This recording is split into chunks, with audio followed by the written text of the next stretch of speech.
Bonjour, bienvenue à toutes et à tous sur Cocotte TV. Aujourd'hui, nouvelle vidéo de présentation. On parle boîtier PC avec le tout nouveau NZXT H6 Flow. Un boîtier qui arrivera en blanc, en noir et en version classique ou en version RGB. Un boîtier qui va proposer une vision panoramique sur le hardware, principalement sur la carte graphique, la carte mère, le système de refroidissement. On est sur un boîtier dual chamber, ce qui veut dire que les plus beaux composants seront du côté gauche, du côté vitré, et tout ce qui est un petit peu moins joli, comme l'alimentation, les câbles ou encore les systèmes de stockage, seront eux sur le côté droit.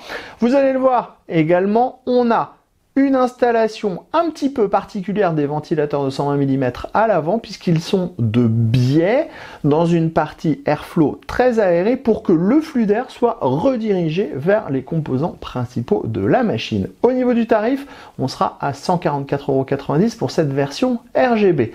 On vous propose d'en faire un tour complet, c'est tout de suite, c'est maintenant, c'est sur Cocotte TV. On commence comme toujours avec le rébarbatif, à savoir les tech specs. C'est dur à dire, rébarbatif. Le boîtier est compatible ITX Micro ATX ATX. Il fait 287 mm de largeur, 415 mm de profondeur, 435 mm de hauteur. Vous pourrez mettre à l'intérieur 2 SSD, un HDD.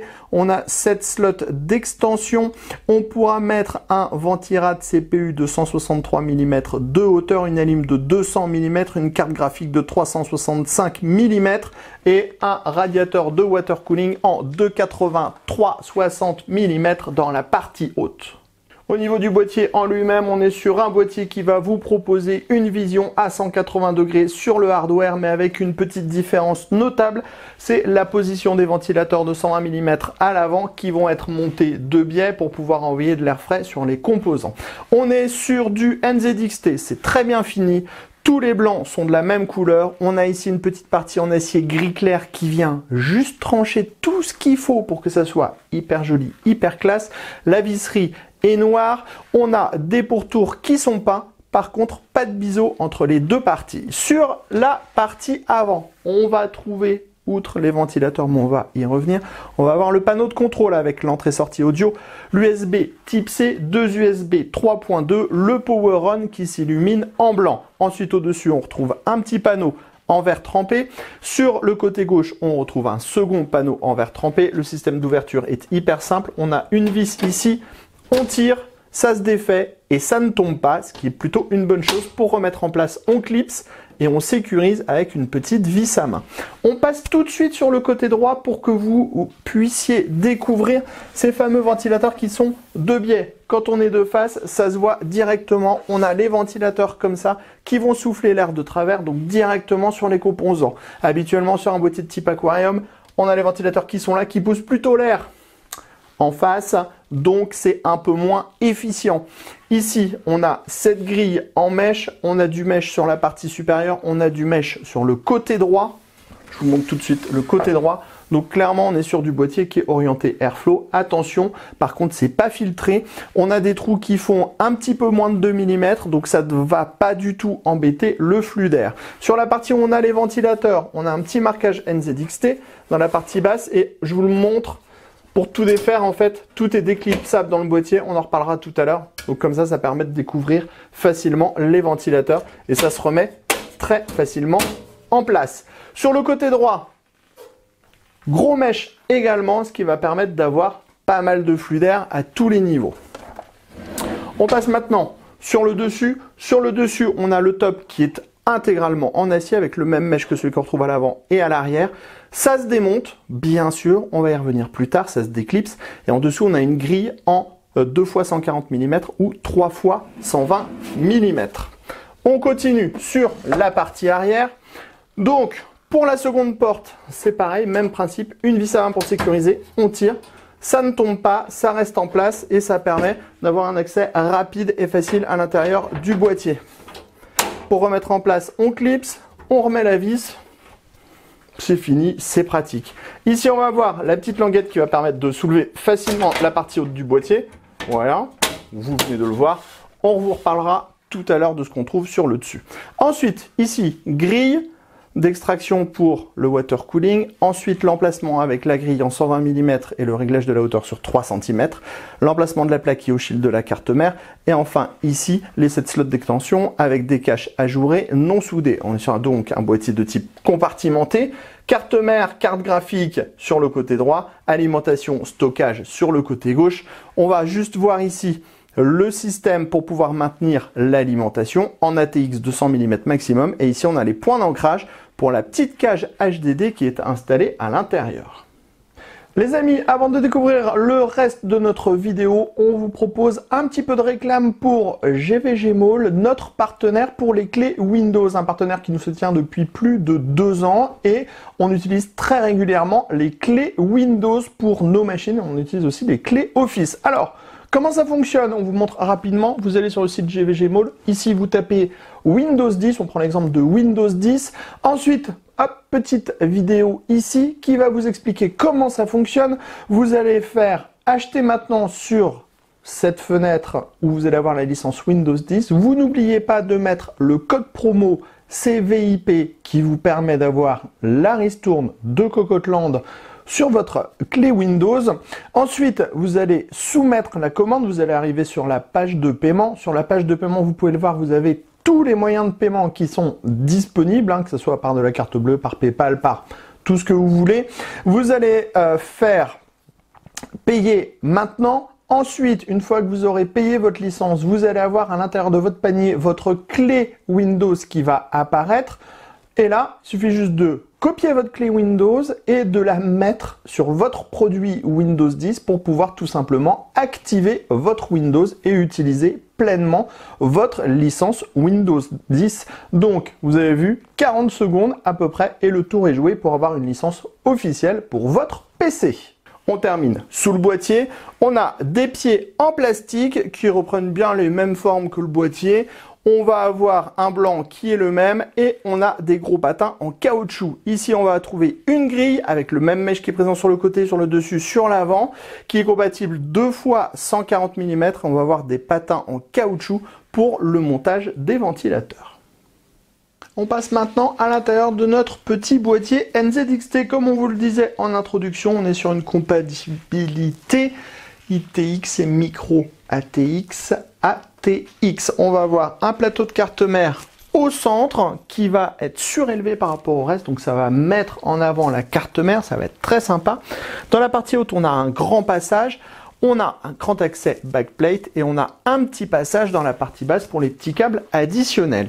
Sur le côté, on va retrouver une sorte de glissière en plastique avec une forme arrondie pour pouvoir diriger le flux d'air des 3 ventilateurs de 120 mm qui sont présents de base. Et on va avoir des passages dans cette partie pour le câble management. Dans la partie basse, on va retrouver ici une grille qui est un petit peu en profondeur. Donc on verra à peine les ventilateurs sortir si on les installe puisqu'on est juste sur la même épaisseur. On va retrouver des petites rondelles en caoutchouc pour limiter les vibrations et ça vous permettra d'installer 2 ventilateurs additionnels en 140 mm. En passant à l'arrière, on va retrouver ici une grille en 120 mm. Ensuite, on va avoir 7 slots d'extension additionnels avec des caches ajourées non soudées, le tout sur un cadre frameless, ce qui veut dire qu'on pourra installer un accessoire pour mettre la carte graphique à 90 degrés.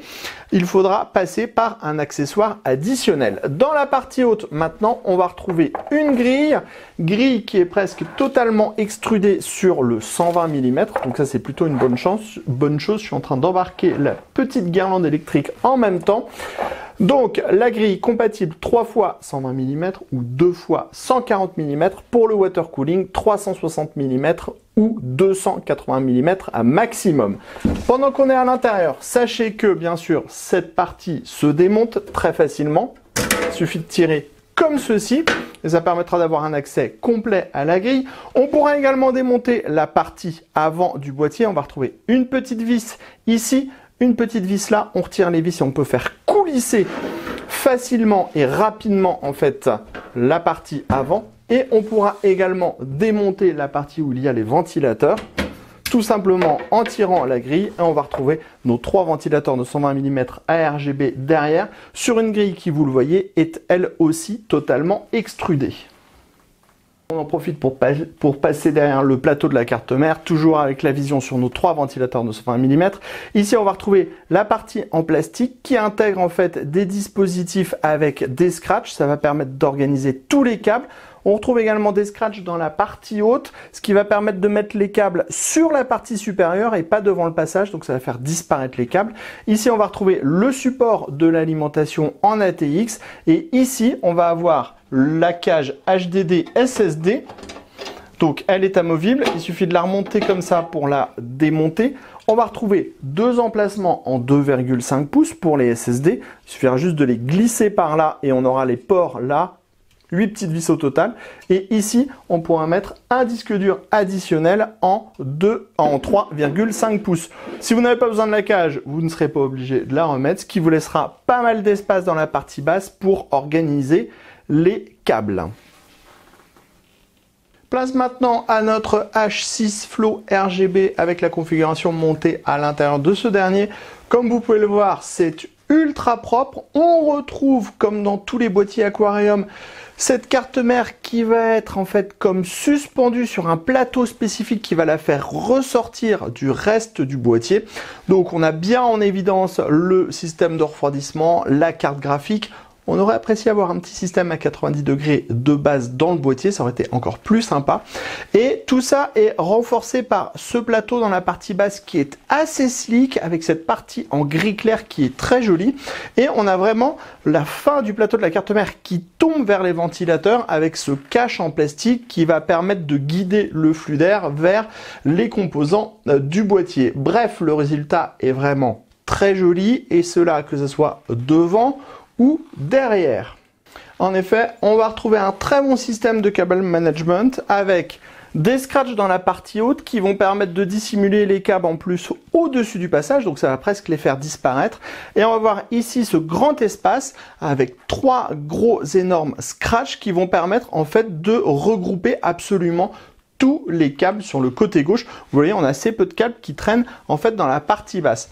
On va avoir aussi pas mal de dispositifs pour pouvoir mettre des colliers, on le disait déjà tout à l'heure, ce qui va permettre aussi de pouvoir regrouper tous les petits câbles ensemble et de faire un montage aux petits oignons. Si vous n'utilisez pas de HDD, vous aurez même la cage HDD pour pouvoir mettre tous les câbles à l'intérieur et les dissimuler encore un petit peu plus. Si vous utilisez du HDD, il y a toujours pas mal de place dans la partie basse. Vraiment, ça donne très très bien. Et en plus, comme tout est pré-câblé de base au niveau des ventilateurs, ça va permettre d'avoir quand même un peu moins de travail au niveau de l'organisation interne.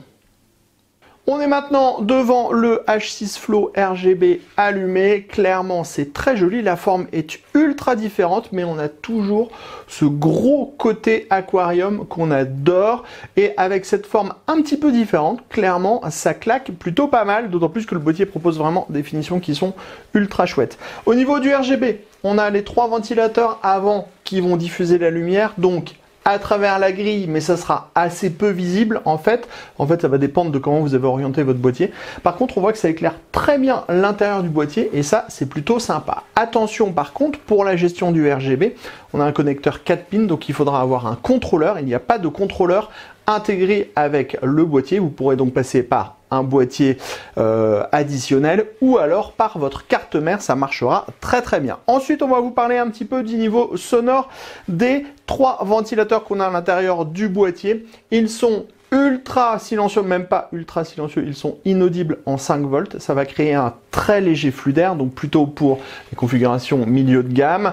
On va être à 31,6 dB, c'est-à-dire que le niveau sonore de la pièce n'augmente pas, donc on n'entend pas les ventilateurs. Quand on sera en 12 volts, donc au maximum, on va passer à 39,9 dB dans la pièce. On va prendre en gros 9 dB additionnel et c'est plutôt très bon. Ça veut dire que le boîtier va rester relativement silencieux. Il va être en fait supportable avec les 3 ventilateurs au maximum. Avec les 3 ventilateurs au maximum, on aura vraiment une bonne poussée d'air frais à l'intérieur du boîtier, donc des performances qui seront meilleures, en sachant que l'idéal sera d'ajouter un ventilateur de 120 mm à l'arrière pour pouvoir expulser l'air chaud plus facilement. Voilà, vous savez tout de ce boîtier H6 Flow RGB par NZXT. On se donne rendez-vous très prochainement pour toutes nos news et tous nos articles à propos du matériel informatique sur cocottland.com et rendez-vous très très prochainement pour toutes nos prochaines vidéos sur Cocotte TV. Sur ce, on vous dit à très bientôt.